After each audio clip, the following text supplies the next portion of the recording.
mafuta izidi kwenda juu. Od bura mar Senet ochuogo komiti moyiedhi madhi winjo bura mar thicho oko jalup gavana ma Siaya William Oduol. Komitino mar ji 11 dhi nono weche 5 ma imienogo William Oduol kendo pedho ripot margi e bwo ndalo 10 mabiro. Ma biro kaluwore gi okang' mane od bura ma Siaya okawo tarik 7 dwe mar 6 higani kiseyo Oduol kuom tiyo marach gi apisi mare wacho weche mag miriambo ewi tend kaunti no e kind weche mamoko. Chris Owino leronwa matut.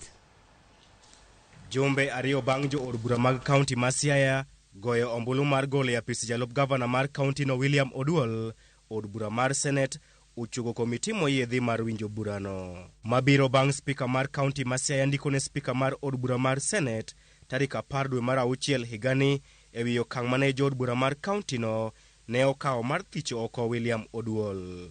Jo od bura 42 mag kaunti no ne opwodho ripot mar komiti moyiedhi mane otelne kod Francis Otiato mane nono weche mane itudogo William Oduol.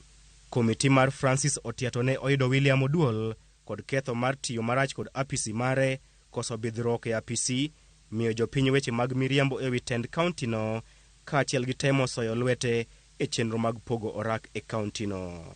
Kaluwore gi mano, od bura mar Senet ochuogo komiti moyiedhi mar ji 11 madhi nono adiera ewi weche ma itudogo William Oduol kendo pedho ripot margi e nyim od bura mar Senet e bwo ndalo 10 mabiro. Komitino bende biro miyo William Oduol thuolo mar golo chung' mare ewi seyo makamago motelo ne ndiko ripot margi. Moko kuom jokanyo mag komitino gin seneta ma Makueni Daniel Manzo, seneta ma Nyamira Okong'o Omogeni, Richard Onyong Kamakisi, Abbas Mohamed Mawajia kod senetas mogwel Catherine Muma, Betty Montet e kind senetas mamoko. Poni komitino moyiedhi mar od bura mar Senet oneno ni weche mimienogo William Oduol onge tiendgi koda tachgi, bura mar thicho William Oduol biro rumo gi kanyo.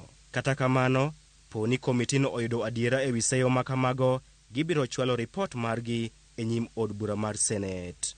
Bang' golo pachgi ewi ripot makamano, senetas biro goyo ombulu mar thicho oko William Oduol kata wito oko bura mar thiche oko. Oduol biro wuok e apisi poni thoth senetas ogoyo ombulu mar thiche oko kata dhi nyime kod bedo e apisi poni thoth senetas owito oko bura mar gole e apisi. William Oduol bende nigi ratiro mar dhi e doho mar chwalo ng'ur mare poni od bura mar Senet osiro bura mar gole e apisi.